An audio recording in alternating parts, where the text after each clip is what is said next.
warahmatullahi wabarakatuh. Apa kabar Anda semua? Kembali berjumpa dengan saya, Hizbul Arif dari Forum News Network. Hari ini ada satu peristiwa yang saya kira akan menarik perhatian media. Tetapi kalau Anda tanya apakah peristiwa itu penting dan signifikan, saya akan menjawabnya bahwa itu penting, nggak penting. Apa yang pertemuan itu yang saya maksud adalah pertemuan antara Putri Ibu Megawati, Puan Maharani dengan putra mantan Presiden SBY Agus Harimurti Yudhoyono. Ini kalau dibilang nggak penting banget juga penting juga karena ini kan mewakili dua terah politik ya. Yang dan kedua juga posisi keduanya ini kan cukup tinggi. Puan Maharani di kenegaraan dia adalah ketua DPR dan di PDIP adalah ketua DPP PDIP, sementara Agus Harimurti Yudhoyono adalah ketua umum Partai Demokrat. Nah, jadi kalau dibilang tidak terlalu penting, ya ini cukup penting. Tapi apakah kemudian signifikan? Itu terutama kalau berkaitan dengan Pilpres 2024, saya kira ini bisa dipastikan tidak signifikan. Tetapi kalau dikaitkan untuk kaitkan dengan kondisi politik yang menurunkan tensi ketegangan politik saat ini, terutama hubungan antara Ibu Megawati dan Pak SBY, ya peristiwa ini sangat penting.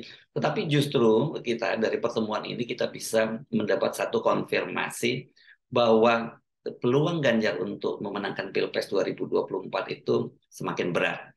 Kenapa? Karena ya itu tadi tidak mungkin PDIP itu kemudian melanggar tabu besar. Ini ya bertemu dengan Puan Maharani, bertemu dengan AHY itu kalau tidak karena situasi darurat, situasi emergensi di PDIP, terutama di kubu pencapresan Ganjar Pranowo. Sebab kita tahu kan hubungan antara Ibu Megawati dengan Presiden SBY ini sudah retak sejak lama, sudah patah arang lah Ibu Megawati untuk bertemu dengan Pak SBY ini dimulai sejak Pilpres 2004 ya. Jadi kalau sekarang sekarang tahun 2023 menjelang tahun 2024 ya sudah hampir 2 dasawarsa. Mereka ini tidak pernah bertemu dalam artian pertemuan formal yang memang digagas oleh mereka sendiri. Kendati sekarang ini hanya diwakili oleh 2 orang putra-putri mereka, tapi tetap saja ini tidak mungkin terjadi tanpa ada restu, terutama itu dari Ibu Megawati. Nah, mengapa kemudian Ibu Megawati itu katakanlah melanggar tabunya atau luluh hatinya? Ya, situasinya sekali lagi karena Ganjar Pranowo itu sekarang ini kalau kita lihat tanda-tandanya akan sangat berat untuk memenangkan Pilpres 2024, apalagi kalau nantinya yang akan berlaga pada Pilpres 2024 itu ada 3 pasang calon, yakni Anies Baswedan, Prabowo Subianto, dan Ganjar Pranowo. Sejauh ini kan kalau kita lihat bahwa belum ada partai-partai yang cukup signifikan yang bergabung dengan PDIP untuk mendukung Ganjar Pranowo. Dan itu sekaligus mengabarkan 2 hal. Pertama, tentu saja ini elektabilitas Ganjar akan sulit untuk naik. Yang kedua, Presiden Jokowi itu semakin menjauh dari Ibu Megawati. Mari kita bahas beberapa mengapa saya menyebut ini menjadi satu indikator semacam itu. Pertama, kita tahu bahwa Ganjar Pranowo itu hanya akan bisa memenangkan Pilpres 2024 kalau dia diusung oleh PDIP dan juga kemudian didukung oleh Pak Jokowi, atau kita balik, diusung oleh oleh Pak Jokowi tapi kemudian juga dapat dukungan dari PDIP. Hanya itu syarat buat menang nanti, karena Ganjar Pranowo sendiri sebagai calon presiden dia belum cukup punya magnet yang cukup besar, belum bisa lah dia dibandingkan dengan Pak Prabowo maupun Anies Baswedan misalnya begitu ya. Nah, dan kita tahu sekarang ini kan dari pencapresan Ganjar Pranowo ini, atau sejauh ini setelah PDIP mengumumkan pencapresan Ganjar Pranowo, ternyata kan tidak seperti yang diharapkan oleh PDIP bahwa Ganjar Pranowo itu akan menjadi magnet besar dalam peta Pilpres 2024. Mereka mungkin membayangkan Ganjar Pranowo itu akan seperti Pak Jokowi pada Pilpres 2014 atau 2019 gitu. Tapi mungkin fairnya kita bandingkan dengan Pilpres 2024 19 ketika mereka sama-sama berangkat sebagai kepala daerah gitu ya. Kalau pada Pilpres 2014 kan pada waktu itu Pak Jokowi itu Gubernur DKI Jakarta dan Ganjar Pranowo itu adalah gubernur sekarang ini masih menjabat sebagai Gubernur Jawa Tengah. Sementara pada Pilpres 2019 Pak Jokowi jadi incumbent, ya itu memang sangat kuat. Nah, sejauh ini kan yang mendukung PDIP untuk mengusung Ganjar Pranowo itu adalah baru Partai Persatuan Pembangunan, dan kemudian menyusul berikutnya adalah Perindo, ya. Partai Persatuan Pembangunan ini adalah betul dia partai di parlemen, tetapi P3 adalah partai yang suaranya atau jumlah kursinya paling sedikit di parlemen, hanya 19 kursi. Jadi itu betul-betul hanya batas ambang batas hanya melebihi sekian 0 sekian % dari parliamentary threshold 4%. Nah, belum sudah partainya kecil, kemudian ditambah perpecahan di internal. Dan orang menyebutnya bahwa P3 ini adalah gerbong kosong, karena mayoritas dari konstituen P3 itu akan mendukung Anies Baswedan dan juga Prabowo. Irisannya saya kira irisan terbesar kalau P3 itu pertama adalah mendukung Anies Baswedan, berikutnya itu Pak Prabowo Subianto, dan baru sisa kecil saya kira yang terkecil itu adalah Ganjar Pranowo. Bagaimana dengan Perindo? Perindo jelas dia partai non parlemen, belum teruji. Benar sih bahwa Perindo itu adalah partai yang didirikan oleh Raja Media Massa, ya, Haritanu Sudibyo, yang punya jaringan media massa sangat kuat, dan ini tentu sangat sangat penting artinya bagi Ganjar Pranowo untuk mendongkrak elektabilitasnya. Tapi tetap saja kita tahu seperti apapun di Polres itu kan kekuatan pada Pilpres ya kekuatan pada figur. Nah, sementara kekuatan itu yang belum kita dapat. Nah, itu sebenarnya dari sini itu kita mengetahui bahwa ini memang hubungan Pak Jokowi dengan Ibu Megawati itu semakin menjauh. Kenapa? Karena partai-partai pendukung pemerintah itu sekarang ini kelihatannya lebih cenderung untuk membuat blok sendiri bersama dengan Pak Prabowo. Di situ sudah ada Gerindra, sudah ada PKB yang sudah lebih dulu membangun koalisi, dan juga masih ada Golkar dan Partai Amanat Nasional. Peluang Golkar dan Partai Amanat Nasional untuk bergabung ke Pak Prabowo ini, ke Koalisi Indonesia Raya ini jauh lebih besar sekarang ini. Kalau kita lihat gestur politik mereka itu pasti jauh lebih besar ke Pak Prabowo dibandingkan dengan ke Ganjar Pranowo. Bahkan termasuk PAN yang sebelumnya sudah menjajaki untuk berkoalisi dengan PDIP. Kita ingat beberapa waktu yang lalu Zulkifli Hasan bersama rombongan sudah bertemu dengan Ibu Megawati, dan tadinya termasuk saya menduga, wah kalau PAN ini sudah merapat ke PDIP, berarti ini Pak Jokowi juga akan merapat ke PDIP. Kenapa? Atau bukan Pak Jokowi, tepatnya bukan merapat ke PDIP, kembali lagi ke kandang banteng. Mengapa? Karena PAN ini selalu sering saya ini berulang-ulang saya sebutkan bahwa dia itu akan memilih calon presiden yang didukung oleh Presiden Joko Widodo. Waktu itu dugaan itu juga semakin kuat ketika Perindo juga bergabung tadinya. Tetapi kan kita tahu belakangan ini PAN itu sekarang mulai melakukan kelihatannya lebih bahasa atau gestur politiknya lebih cenderung untuk bergabung dengan Prabowo Subianto, karena setelah bertemu dengan Ibu Megawati pada waktu itu dia menyatakan ya ini kan baru penjajakan, ini baru tahap pertama yang akan ditindaklanjuti lagi.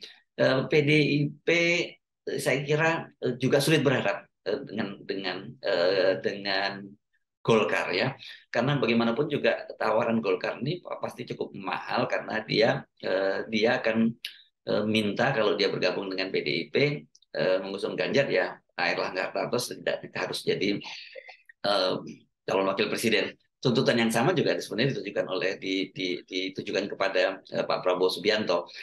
Nah, tetapi saya kira kan kalau kita lihat pasang-pasangan, ya kalau Ganjar Pranowo dipasangkan dengan Airlangga Hartarto itu pasti tidak secara elektoral tidak akan punya pengaruh besar ini, karena ya basisnya relatif beririsan.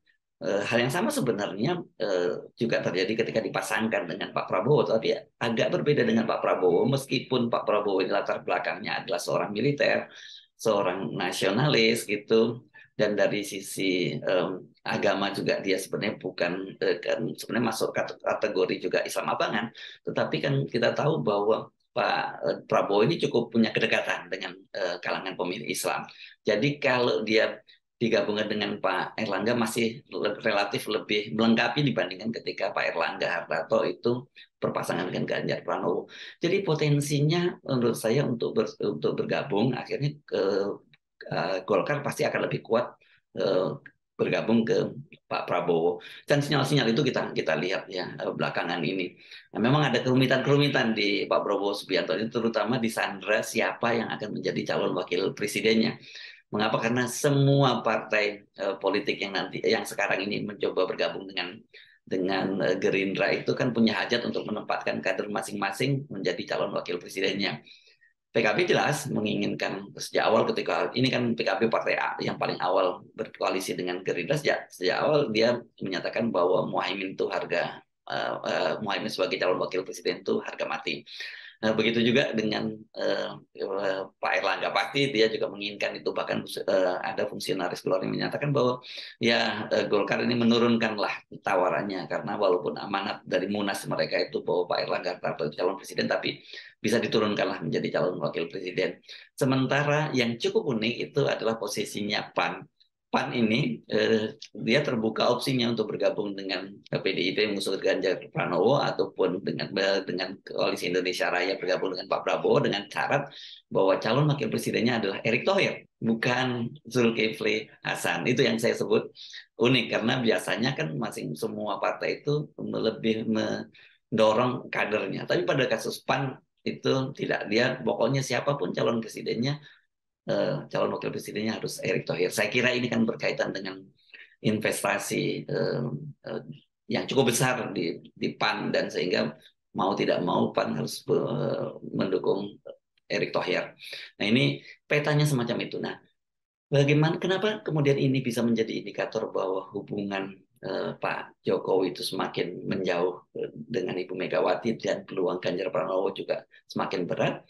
Karena seperti juga saya sebutkan berkali-kali bahwa Ganjar Pranowo ini ya dia hanya akan menang itu kalau diusung oleh PDIP dan didukung oleh Pak Jokowi, atau sebaliknya di-endorse oleh Pak Jokowi dan kemudian diusung juga oleh PDIP. Karena kita tahu PDIP ini walaupun dia pemenang pemilu, kemudian dia menjadi satu-satunya partai yang bisa mengusung pencapresan sendiri, karena jumlah kursinya itu melampaui syarat presidensial threshold 20%. Total kursinya itu kan 128 kursi di parlemen, dan syarat presidensial threshold itu adalah 115 kursi. Tetapi suara dari PDIP itu pada Pilpres 2019 ini sebagai kita bisa jadikan patokan itu hanya 19,3% gitu ya. Nah, saya kira suara PDIP itu ya more or less akan sebesar itu ya, akan sekitar 19, 20 sampai 22% begitu ya, naik turun. Bahkan mungkin kalau dalam kasus Pak Jokowi itu tidak mendukung Ganjar Pranowo, mungkin suaranya akan turun cukup signifikan. Kenapa? Karena ada suara, dipastikan suara Pak Jokowi itu lebih besar dari PDIP. Jadi tanpa dukungan dari Pak Jokowi agak berat gitu. Nah, tanda-tandanya Pak Jokowi juga semakin menjauh itu tadi, partai-partai yang ada di kalangan pemerintah ini kan sebelumnya selalu bahwa mereka ini menyatakan akan ikut apapun arahan dari Presiden Jokowi gitu ya, termasuk juga pembentukan koalisi besar kan sebenarnya Golkar, PAN, PKB, dan kemudian Gerindra ini adalah sebenarnya yang dulu disebut sebagai koalisi besar minus P3 yang sudah menyeberang duluan ke PDIP. Ada memang partai lain yang seperti Perindo yang juga sikapnya sama dengan PAN gitu, yang menyatakan dia akan mengikuti pilihan Presiden Joko Widodo, itu sudah menyeberang lebih dulu ke PDIP dengan mendukung Ganjar Pranowo. Dan apakah itu kemudian itu satu indikator bahwa kemudian Pak Jokowi itu juga mendukung Ganjar Pranowo? Saya kira tidak gitu ya. Nah, sinyal lain yang menunjukkan bahwa itu semakin menjauh, ya ini harus kita lihat adalah manuver dari putra bungsu Presiden Jokowi, Kaisang Pangarep, yang sekarang ini oleh PSI didorong-dorong untuk menjadi calon wali kota di Depok, Jawa Barat. Kaisang sendiri sudah menyatakan dia serius ya, bahkan dia sudah katanya sudah berbicara dengan keluarga dan sudah mendapat restu keluarga untuk menjadi Depok pertama, dia menyebutnya begitu. Pak Jokowi sendiri juga ketika ditanya oleh wartawan, meskipun sedikit berputar, tapi kemudian dia menyatakan bahwa satu, Kaisang itu setelah menikah, ya itu dia punya keputusan-keputusan sendiri, dia punya tanggung jawab sendiri. Tetapi kata Pak Jokowi sebagai orang tua, dia hanya bisa merestui. Mengapa sinyal Kaisang ini bisa kita gunakan untuk mendeteksi bagaimana hubungan antara Pak Jokowi dengan Ibu Megawati, panas dinginnya seperti apa? Itu bisa kita lihat bisa jadi indikator di situ. Kalau Pak Jokowi, saya kira mungkin tidak akan bersikap frontal terhadap Ibu Megawati. Tapi kalau Kaisang, kita lihat ini walaupun tidak melawan, tetapi dengan sinyal-sinyal itu dia sudah menunjukkan berbagai perlawanan terhadap PDIP. Pertama, sebelum ribut-ribut sebagai calon wali kota Depok yang diusung oleh PSI ini, kan dia pernah dalam sebuah kesempatan gitu tampil di podcast dia juga mengenakan kaosnya Pak Prabowo Subianto gitu. Padahal kan mereka ini Kaisang ini tahu bahwa PDIP sudah secara resmi mengumumkan Ganjar Pranowo sebagai calon presidennya, dan ada kebijakan resmi di dalam partai PDIP ini bahwa satu keluarga itu harus satu partai, yakni karena kan Pak Jokowi diusung oleh PDIP, Kaisang Pangarep kakaknya di Solo diusung oleh PDIP, dan kakak iparnya Bobi Nasution sebagai wali kota Medan juga diusung oleh PDIP. Jadi PDIP tidak mungkin mentolerir ada perbedaan partai di situ. Tetapi Kaisang kelihatannya masih terus melakukan itu, dan manuver terakhir dia dengan bersedia menjadi calon wali kota Depok atau Depok pertama gitu, dia menyebutkan diusung oleh PDIP. Ini bentuk perlawanan itu kan, dan ketika PDIP menyatakan menawari Kaisang kalau dia memang serius untuk maju ke wali kota Depok itu harus melalui PDIP, dia menjadi anggota PDIP seperti ditawarkan oleh Puan. Ternyata Kaisang tuh jawabnya malah ngambang, ya dia menyatakan bahwa ya partai apapun gitu selama bermanfaat untuk ke depan, ya kata dia nggak jadi masalah gitu. Ini kan jawaban yang menurut saya menyiratkan dalam tanda petik ini perlawanan secara halus, karena tidak mungkin Kaisang itu maju dari menjadi calon wali kota Depok itu kalau hanya diusung oleh PSI, karena PSI hanya punya satu kursi di DPRD Depok, dan yang paling mungkin itu saja yang mengusung adalah PDIP, karena PDIP punya 10 kursi, cukup untuk mengusung dia sebagai calon wali kota. Nah, tetapi kan Kaisang tidak menyambutnya secara antusias, dan saya tahu bahwa Kaisang sendiri sebenarnya kalau tidak maju lewat PDIP, dia sudah punya cadangan, yakni Gerindra. Karena Gerindra di Depok ini juga punya 10 kursi, dan sudah menyatakan seperti akan oleh sekjennya Ahmad Muzani, kalau Kaisang serius untuk menjadi calon wali kota di Depok, maka Gerindra akan mendukungnya. Nah, ini yang saya kira ini menunjukkan betapa ini menjadi satu indikator kuat bahwa ya Pak Jokowi semakin menjauh dari Ibu Megawati, dan dengan begitu ini ya kita bisa langsung sampai katakan juga peluang Ganjar Pranowo akan sangat berat gitu ya. Jadi kalau kemudian dalam kuda pacu sekarang ini dalam situasi begini, dan betul-betul Pak Prabowo nantinya Pak Jokowi maksud saya tidak akan mendukung Ganjar Pranowo, jangan-jangan ini justru kalau ada 3 calon presiden, justru Ganjar lah yang akan tersingkir di putaran pertama. Bukan seperti banyak prediksi dari lembaga-lembaga survei dan juga para pengamat bahwa kalau ada 2 putaran itu maka yang akan Ganjar yang dipastikan lolos ke putaran kedua itu adalah Ganjar Pranowo, kendati ada if-nya, kalau toh dia akhirnya masuk ke putaran kedua itu, apakah itu ya berhadapan dengan Prabowo atau dia berhadapan dengan Anies Baswedan, dia akan dikalahkan gitu ya. Nah ini skenario itu kan skenario ideal ketika dia masih mendapat endorse dari Presiden Joko Widodo. Karena itu kembali lagi ke pertemuan hari ini. Pertemuan hari ini penting mungkin untuk pertemuan antara Puan Maharani dan AHY. Maksud saya penting untuk menurunkan tensi ketegangan politik gitu. Dan penting saya kira karena anak muda ini kemudian bisa menunjukkan politik yang lebih lebih civilized gitu ya, ketimbang para seniornya yang dibawa perasaan gitu. Politik bawa perasaan, jotakan gitu ya, nggak mau temenan gitu sampai puluhan tahun, itu juga penting. Dan mungkin juga bisa jadi sangat penting ini untuk membangun fondasi kerjasama dua anak muda ini gitu ya, AHY dan Puan Maharani, untuk politik pada persaingan politik pada Pilpres mendatang, apakah Pilpres 2029 atau Pilpres 2034. Kalau saat ini ya saya kira ini hanya semacam semacam manuver yang tidak ada maknanya sama sekali kalau diharapkan itu untuk mendongkrak pencapresan Ganjar Pranowo, apalagi kemudian menarik Agus Harimurti menjadi wakil dari Ganjar Pranowo. Saya Hirsch Menarik dari Forum News Network. Sampai jumpa lagi. Assalamualaikum warahmatullahi wabarakatuh.